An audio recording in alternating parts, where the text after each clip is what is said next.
Tons of people will tell you that younger women often prefer older men, and yes, there is truth in that. There is something undeniably attractive about a man who has lived enough life to understand himself, who carries experience in the way he speaks, maturity in the way he responds, and steadiness in the way he moves through the world. Those qualities naturally stand out. They communicate security, perspective, and emotional grounding in a way that impulsive youth often cannot. But while these qualities can create attraction, they do not guarantee connection, and that is where so many men misunderstand the dynamic. They assume age alone should work in their favor, and when it does not, they become confused, discouraged, and resentful. What they fail to see is that the very advantages they possess can become invisible when they unknowingly sabotage themselves through insecurity, overcompensation, and fear. I have seen this happen over and over again. Men in their 40s, 50s, and beyond, men who are intelligent, accomplished, kind, and genuinely capable of creating meaningful relationships, continue repeating the same behavioral patterns with younger women. Then they wonder why the connection fades, why attraction never grows, or why they keep ending up feeling rejected despite bringing so much to the table. The painful truth is that attraction is not created by what you have on paper. It is created by what your presence communicates emotionally. A man can have wisdom, financial stability, and life experience, yet still project insecurity in ways that instantly weaken attraction. When that happens, the issue is not age, the issue is energy. And if you have ever found yourself wondering why your best qualities do not seem to land the way you hoped, if you have ever felt like you should have more success than you do,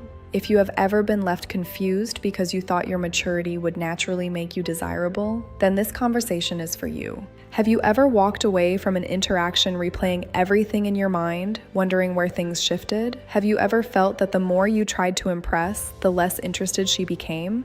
Have you ever questioned whether maybe your age was the problem, even though deep down you knew it should have been one of your strengths? These are deeply human questions, and behind them is often a quiet, emotional struggle many men never talk about. The fear that despite everything they have built, they are still not enough.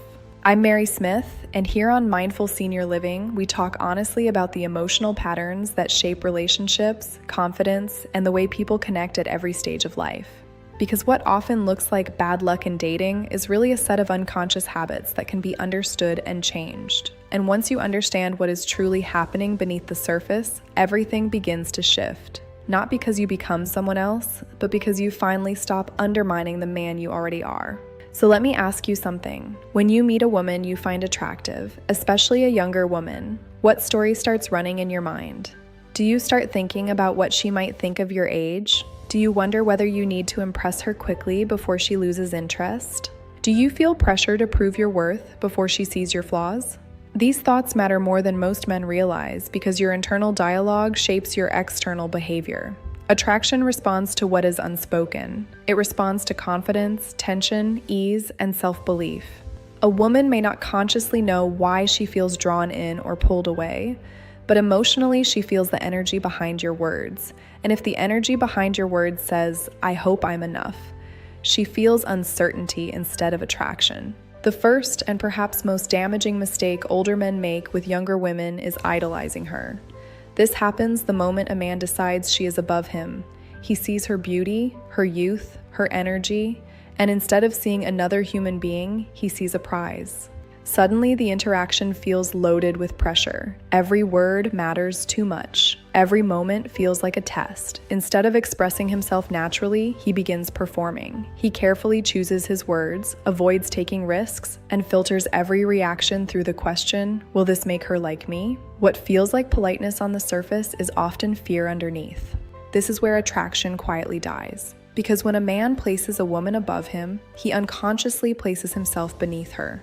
He communicates that her approval has more value than his own self-respect. And while many men believe this level of admiration should feel flattering to a woman, it often creates the opposite effect. Instead of feeling drawn toward him, she feels the burden of being idealized. There is no emotional equality. There is no sense of mutual discovery. There is only one person seeking validation from the other. And validation-seeking energy is not magnetic. Imagine sitting across from someone who treats every word you say like it is sacred, who laughs too quickly, agrees too easily, and seems afraid to disrupt the mood. At first, it may feel pleasant, but very quickly it begins to feel emotionally hollow. Why? Because attraction thrives on authenticity, not worship. A woman does not want to feel like she is on a pedestal. She wants to feel like she is in a real interaction with a man who knows his worth. This pattern often comes from scarcity thinking. Somewhere inside, the man believes this woman is a rare opportunity, maybe even his only opportunity. That belief creates fear, and fear creates overcompensation. He gives too much, agrees too much, and tries too hard to protect the interaction from any discomfort. But chemistry is not created by perfection. Chemistry is created by authenticity, spontaneity, and emotional honesty. When you censor yourself in order to preserve approval, you erase the very qualities that make you compelling. The solution begins with changing your perspective. Younger women are not magical beings with higher human value than you. They are people. They have insecurities, doubts, fears, and emotional needs just like anyone else. The moment you truly understand that, your body relaxes. You stop treating the interaction like an audition and start treating it like a conversation between equals, and equality is where attraction can breathe. That means you must let go of the need to win her. Instead of asking, how do I make her like me? Ask, do I enjoy this interaction? Instead of obsessing over how you are being perceived, pay attention to what you are perceiving. Are you compatible? Is there warmth? Is there genuine connection? When your mindset shifts from chasing approval to evaluating connection, your energy changes completely. This is one of the most powerful emotional shifts a man can make, because confidence is not pretending you are better than someone else. Confidence is knowing you do not need to be better than someone else to have value. When you internalize that, your presence becomes calmer, stronger, and more attractive. You no longer need to impress because you no longer believe your worth depends on the outcome. And this is where many men experience a breakthrough. They realize that attraction is not about trying harder, it is about needing less. The less desperate you are for validation, the more authentic your confidence becomes. And authentic confidence is far more attractive than any strategy or line. The second major mistake happens when the conversation turns to age. For many older men, the moment a younger woman asks, "So how old are you?" a wave of anxiety rushes in. Their voice changes, their body tightens, their answer becomes awkward or overly casual in a way that reveals discomfort. And that discomfort sends a louder message than the number itself ever could. The number is rarely the issue. The emotional framing is the issue. If you answer as though your age is a liability, she feels that insecurity immediately. You are telling her, without saying it directly, "I hope this doesn't ruin my chances." That fear creates doubt where none may have existed. In other words, your discomfort teaches her to see your age as a problem. This happens because many men have internalized shame around aging. Society sends mixed messages. Men are told maturity is attractive, yet they are also bombarded with the idea that youth is everything. So when an older man is interested in a younger woman, he often carries hidden guilt as though he needs permission to be desired. That hidden guilt leaks into his body language and tone. But here's the truth. Your age becomes attractive when you are at peace with it. A man who owns his age without apology communicates emotional maturity. He says, through his energy, "This is who I am, and I am comfortable with it." That comfort creates safety. It creates certainty, and certainty is deeply attractive. Think about how different it feels when someone answers with relaxed confidence. There is no apology in the tone, no awkwardness, no over-explaining, just calm ownership. That kind of energy transforms age from something to defend into something to respect. And psychologically, this matters because confidence is contagious. People tend to mirror the emotional framing you present. If you treat your age like an asset, it often becomes one in her perception. If you treat it like a burden, it often becomes one. This is not manipulation, it is emotional leadership. So the deeper lesson is not simply answer confidently. The deeper lesson is this: stop seeing your age as something that requires validation. The more at peace you are with who you are, the more others can relax into seeing your value. And that raises an important question. What would change in your interactions if you stopped apologizing for your stage of life? What if you viewed your age not as a disadvantage to overcome, but as part of your unique appeal? That single mindset shift can transform the emotional tone of every conversation you have. Because at the end of the day, attraction is less about age and more about emotional congruence. When your words and your self-perception align, people feel authenticity. When they do not align, people feel tension. So the goal is not to hide your age or compensate for it. The goal is to embody it with confidence. And once a man truly learns that lesson, something remarkable happens. He stops shrinking in moments that used to trigger insecurity. He stops fearing questions that used to make him uncomfortable. He stops treating himself like a man who needs to justify his desirability. And in that space, real attraction begins. Now let's move into something that quietly destroys attraction more often than men realize, and that is leading with money. On the surface, it seems logical. You have worked hard, built a life, created financial stability, and naturally you assume that showing this will make you more desirable. After all, security is attractive, isn't it? And yes, it is. But the problem is not having money.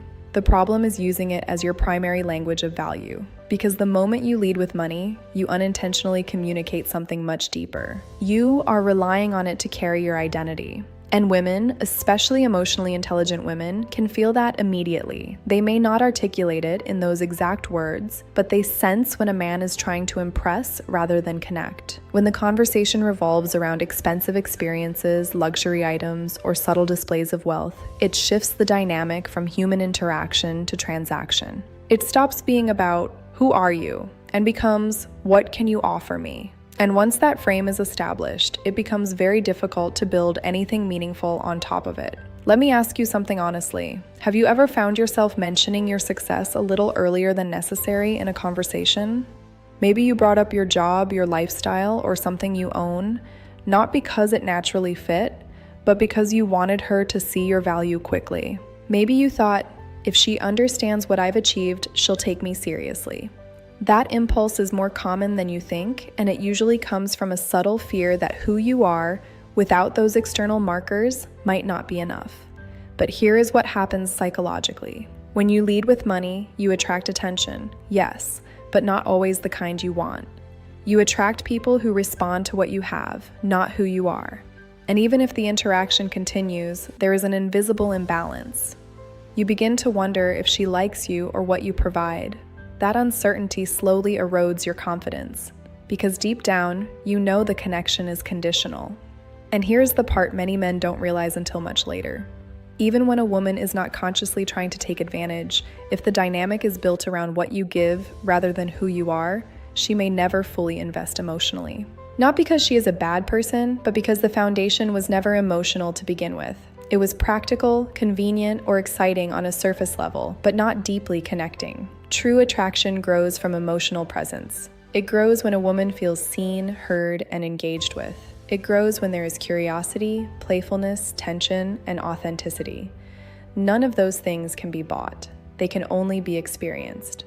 And when you shift your focus from impressing to connecting, everything changes. This does not mean you should hide your success or pretend you are someone else. It means you allow your success to be part of the background, not the headline.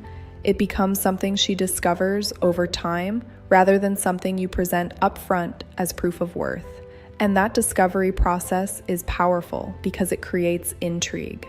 It allows her to feel like she is getting to know you layer by layer rather than being handed a finished resume. A confident man does not rush to show his value. He trusts that it will reveal itself naturally. He understands that attraction is not built in a moment of impression, but over a series of interactions where emotional connection deepens. And when you operate from that place, you not only attract better women, but you also create relationships that feel balanced, respectful, and real. Now, let's talk about something even more subtle and often even more misleading: positioning yourself as a mentor. This is one of those mistakes that feels right on the surface. You are offering guidance, sharing wisdom, helping her grow. You are being supportive, thoughtful, and generous with your knowledge. And in many areas of life, that is a beautiful quality. But when it comes to attraction, the dynamic you create matters more than the intention behind it. When you step into the role of a mentor, you create a hierarchy. You become the teacher and she becomes the student. And while that can create respect, it often removes the emotional tension that attraction needs to exist. Attraction thrives in spaces where there is equality, playfulness, and a sense of mutual discovery. But mentorship is structured, directional, and often one-sided. Let me paint a picture for you. Imagine you spend weeks or even months helping a woman with her career, giving advice, supporting her decisions, and being consistently available. You build a connection, but it is built on guidance, not chemistry. Then one day, you decide to express your romantic interest, and suddenly, she feels confused, not because you did something wrong, but because the emotional context you created does not match the intention you are now revealing. From her perspective, you were safe, supportive, and non-threatening. You were someone she could rely on without emotional complexity. When that shifts, it can feel jarring. And often, the response is distance, not because she does not appreciate you, but because she never saw you in that light to begin with. This is why it is so important to align your behavior with your intention from the beginning. If you are interested in her romantically, your energy should reflect that early on. That does not mean being aggressive or inappropriate. It means allowing a sense of playfulness, light teasing, and subtle flirtation to exist in the interaction. It means creating moments where the dynamic feels alive, not purely instructional. And here is something worth reflecting on. Sometimes men hide behind the mentor role because it feels safer. It allows them to stay close without risking rejection. It creates a sense of connection without vulnerability. But that safety comes at a cost. It prevents real attraction from forming because attraction requires a level of emotional risk. So ask yourself honestly, have you ever chosen the safe role instead of the honest one? Have you ever given more guidance than necessary because it allowed you to stay in her life without revealing how you truly felt? If so, you are not alone. But recognizing that pattern is the first step to changing it. Because when you step out of the mentor role and into your authentic self, something shifts. You become more present, more expressive, and more emotionally available. You stop managing the interaction and start experiencing it. And that is where real connection begins. Now let's move into another mistake that often comes from insecurity, but shows up as effort. Trying too hard to look young. This is one of those behaviors that feels like it should help, but often does the opposite. A man may start dressing in ways that do not reflect his personality, using slang that feels unnatural, or trying to match the energy of a younger crowd in a way that feels forced. And while the intention is to relate, the result is often disconnection, because authenticity is far more attractive than imitation. When a man tries to present himself as something he is not, it creates a subtle tension. His words, his body language, and his identity are not aligned. And people can feel that misalignment, even if they cannot explain it. It creates a sense of unease, a feeling that something is slightly off. What younger women are often drawn to in older men is not their ability to blend in, but their ability to stand out. It is the groundedness, the clarity, the sense of self that comes from experience. When you try to erase those qualities in order to appear younger, you remove the very things that make you attractive. Think about the difference between someone who is comfortable in their own skin and someone who is trying to fit into a mold. One feels effortless, the other feels strained. And attraction almost always leans toward what feels effortless. This does not mean you should ignore your appearance or stop evolving your style. It means your presentation should be an extension of who you are, not a disguise. A well-fitted outfit, good grooming, and attention to health communicate self-respect. They show that you care about how you show up in the world, but they do not require you to abandon your identity. And there is something deeply attractive about a man who embraces his age with confidence. It signals emotional security. It says, I know who I am, and I am not trying to be anyone else. That kind of presence creates trust. It creates stability. And those qualities are far more compelling than trying to compete with youth on its own terms. So instead of asking, how can I look younger? Ask, how can I present the best version of who I am right now? That question leads you toward authenticity. And as you begin to shift these patterns, something important starts to happen internally. You stop chasing approval and start expressing identity. You stop performing and start connecting. And that shift is not just attractive, it is freeing. Because at the core of all of this is one simple truth. The more comfortable you are with yourself, the more comfortable others will feel with you. And that brings us to another subtle but powerful mistake. One that often hides behind confidence, but is actually rooted in the need for validation. And once you see it, you will never approach conversations the same way again. That mistake is overloading the conversation with your achievements. On the surface, it can look like confidence. You are sharing your experiences, your successes, the things you have built over time. And in many ways, there is nothing wrong with being proud of what you have accomplished. But the issue is not what you share. The issue is why you are sharing it and how much space it takes in the interaction. Because when a conversation becomes centered around your achievements, it quietly shifts from connection to presentation. Instead of building a shared emotional experience, you are delivering a narrative about yourself. And while that might seem impressive in your mind, it often creates distance in hers, not because she does not value success, but because she does not feel included in the interaction. Let me ask you something that requires a bit of honesty. When you talk about your accomplishments, are you sharing them because they naturally fit into the conversation, or because you want her to see your value quickly? Are you trying to connect, or are you trying to prove something? These questions matter because intention shapes perception. Younger women, like all people, are not looking for a resume. They are looking for an experience. They want to feel something when they talk to you. They want to feel curiosity, engagement, emotional presence. They want to feel like the conversation is alive, not like they are listening to a presentation. And when a man dominates the interaction with his own story, it leaves little room for her. Psychologically, this creates an imbalance. The more you talk about yourself in a way that feels self-validating, the more she may subconsciously feel that you are seeking approval rather than expressing confidence. And the irony is, true confidence rarely needs to announce itself. It is felt in the way you listen, the way you respond, and the way you allow space for the other person to exist in the conversation. Think about the most engaging conversations you have had. They were not one-sided. They were not dominated by one person trying to impress the other. They were balanced. There was a rhythm, a back and forth flow where both people felt seen and heard. That is what creates connection. And connection is what leads to attraction. There is also something deeper happening here. When you rely too heavily on your achievements to create value, you unintentionally tie your worth to your past.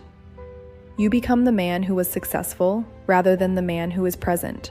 And attraction lives in the present moment. It is not built on what you have done, but on how you make someone feel right now. This is where a powerful shift can happen. Instead of focusing on what you have accomplished, focus on how you engage. Ask questions that invite her to open up. Listen in a way that shows genuine interest, not just polite acknowledgement. Respond with curiosity, not just statements. Allow the conversation to unfold naturally.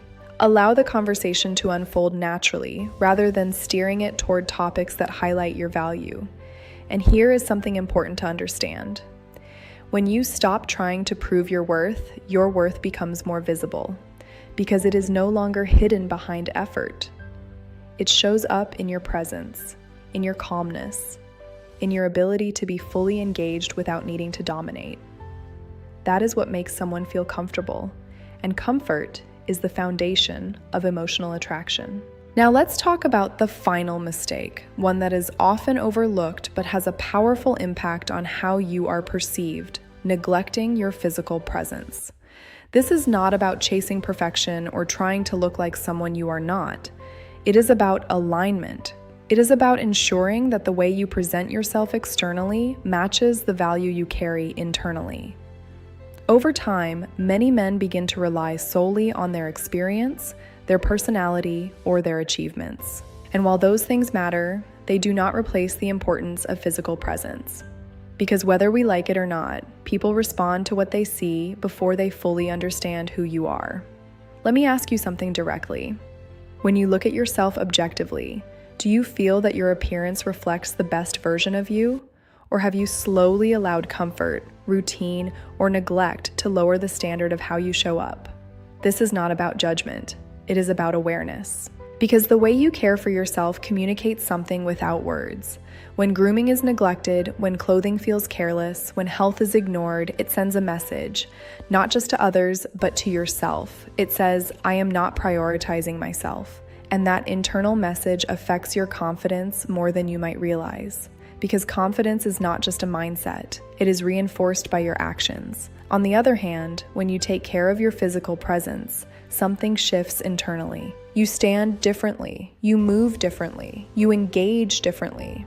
There is a quiet sense of self-respect that comes through, and that self-respect is deeply attractive, not because of perfection, but because of intention. This does not require extreme changes. It starts with the basics: clean grooming, a hairstyle that suits you, clothes that fit well and reflect your personality. These are not superficial details. They are extensions of how you see yourself. And when those elements are aligned, they amplify everything else about you. Health also plays a significant role here. Not in the sense of chasing youth, but in the sense of vitality. Energy, posture, and physical well-being all contribute to how you are experienced by others. A man who takes care of his body communicates discipline, awareness, and self-respect. These qualities translate far beyond appearance. They influence how you speak, how you carry yourself, and how you connect. And here is something many people overlook. Physical presence is not just about how you look, it is also about how you feel to be around. Your energy, your attentiveness, your ability to be present in the moment, all of these create an impression. When your internal and external states are aligned, you become someone who feels grounded and real. So rather than asking, "Do I look young enough?" ask, "Do I look like a man who respects himself?" That question leads you toward authenticity, not comparison.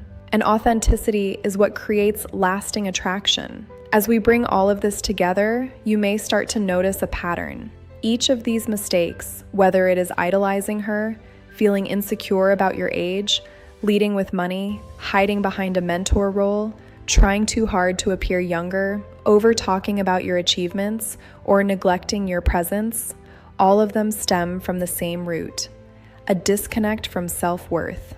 When a man is not fully grounded in his own value, he tries to compensate. He tries to prove, impress, or protect himself from rejection, and in doing so, he unintentionally creates the very outcomes he fears. But when a man reconnects with his sense of self, when he stops trying to be enough and realizes that he already is, everything changes. And this is where the real transformation begins. At the core of everything we've explored together is one simple but powerful truth. The issue was never your age, your background, or even your circumstances. The issue has always been how you see yourself in relation to someone you desire. Because the moment you place yourself beneath her, whether through idolizing her, trying to impress her, or seeking her approval, you disconnect from your natural confidence. And once that disconnection happens, everything you do begins to carry a subtle tension that she can feel, even if she cannot explain it. So let's bring this back to you for a moment. Think about the version of yourself you become when you are completely at ease. Not when you are trying to win someone over, not when you are overthinking every word, but when you are simply present. Maybe it is when you are with close friends, or when you are engaged in something you genuinely enjoy. In those moments, you are not performing. You are not seeking validation, you are just being.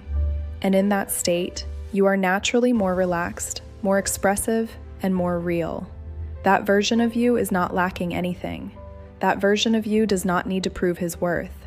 And that version of you is far more attractive than any version shaped by pressure or fear. The journey then is not about adding something new to who you are. It is about removing the layers that are hiding what is already there. It is about letting go of the need to impress, the need to overcompensate, the need to protect yourself from rejection at all costs. Because ironically, the more you try to avoid rejection, the more you create it.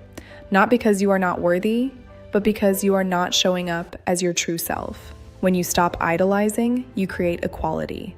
When you own your age, you create confidence. When you stop leading with money, you create authenticity. When you drop the mentor mask, you create emotional tension. When you stop trying to be younger, you create alignment. When you stop over-explaining your achievements, you create space for connection. And when you take care of your physical presence, you create respect, both for yourself and in the eyes of others. And here is where everything starts to come together in a way that feels almost effortless. Because once you internalize these shifts, you no longer have to think about them constantly. They begin to show up naturally in your behavior. You walk into conversations with less pressure. You listen more deeply, you speak more freely, you allow moments to unfold instead of trying to control them. And that sense of ease is incredibly powerful because it signals something rare: emotional security. Let me ask you something that may change the way you approach your next interaction. What if your goal was not to be liked, but to be real? What if instead of asking, "How do I make this work?" you asked, "Does this feel right?" That shift alone removes a tremendous amount of pressure. It places you back in a position of choice rather than need. And when you operate from choice, your energy becomes grounded, calm, and self-assured. Now, I want to take this one step deeper because this is where real growth happens. Think about the patterns you have recognized in yourself while listening to this. Maybe you saw moments where you tried too hard to impress. Maybe you remembered times when you held back your true personality out of fear. Maybe you realized that you have been relying on external factors, like success or status, to carry your confidence. These realizations are not failures, they are awareness, and awareness is the starting point of transformation. So here is something practical you can begin applying immediately. The next time you find yourself in a conversation with a woman you are attracted to, pause internally for just a moment. Notice what you are feeling. Are you tense? Are you trying to say the right thing? Are you filtering yourself? Then gently shift your focus. Instead of trying to manage the interaction, focus on experiencing it. Listen fully, respond naturally. Allow a little imperfection, because it is often in those imperfect, unfiltered moments that real connection is created. Another simple exercise is to start normalizing your interactions. Talk to women without attaching a heavy outcome to the conversation. Not every interaction needs to lead somewhere. Not every moment needs to be perfect. The more you expose yourself to natural, low-pressure conversations, the more your nervous system relaxes. And when your nervous system is relaxed, your confidence becomes more stable and less dependent on external validation. You can also begin paying attention to how you speak about yourself internally, because your self-talk shapes your external behavior. If your inner voice is constantly questioning your worth, your external presence will reflect that. But if you begin reinforcing a more grounded narrative, one that acknowledges your value without exaggeration or doubt, your behavior will start to align with that belief. And this is not about arrogance. It is about self-respect. There is a difference between thinking you are better than someone and knowing you are enough as you are. One creates distance, the other creates connection. Now, before we close, I want you to reflect on something important. Attraction is not a performance. It is a response. It is something that happens naturally when two people feel aligned, comfortable, and intrigued by each other. You cannot force it. You cannot manufacture it through effort alone, but you can create the conditions where it is more likely to happen. And those conditions begin with how you show up. So instead of chasing outcomes, focus on becoming someone who is fully present, self-aware, and authentic. Focus on building a life that feels meaningful to you, not just impressive to others. Because when your life feels aligned, your interactions reflect that alignment, and people are naturally drawn to that energy. If this message resonated with you, take a moment to sit with it, not just as information, but as something you can apply. Change does not happen all at once. It happens through small, consistent shifts in awareness and behavior. And every time you choose authenticity over performance, every time you choose presence over pressure, you are moving closer to becoming the man you were always capable of being. And if you found yourself thinking, "This makes sense, but I know I'll forget," or fall back into old patterns, that is completely normal. Growth is not linear. There will be moments where you revert, moments where you doubt yourself, moments where old habits resurface. But what matters is not perfection. What matters is direction. As long as you keep returning to awareness, you are progressing. If you want to deepen this journey, start observing your interactions more consciously. Notice what works, what feels natural, and what feels forced. Learn from those moments without judging yourself, because every interaction, whether it goes well or not, is giving you valuable feedback. And as you continue to grow, you may notice something unexpected. Your desire for validation begins to fade, not because you no longer care, but because you no longer depend on it. You begin to enjoy interactions for what they are, rather than what they could become. And in that space, something very powerful happens. You become more attractive, not because you are trying to be, but because you are no longer trying to be anything other than yourself. So take what you've learned here, and more importantly, start living it. Apply it in small ways, stay aware, stay grounded, and allow yourself to evolve without pressure. If you found value in this, you already know what to do. Engage with it, reflect on it, and if it speaks to you, share it with someone who might need to hear it. because sometimes the right insight at the right time can change the way we see ourselves, and that can change everything that follows. And remember this, you are not trying to become someone worthy of connection. You are learning to show up as someone who already is. Thank you for watching.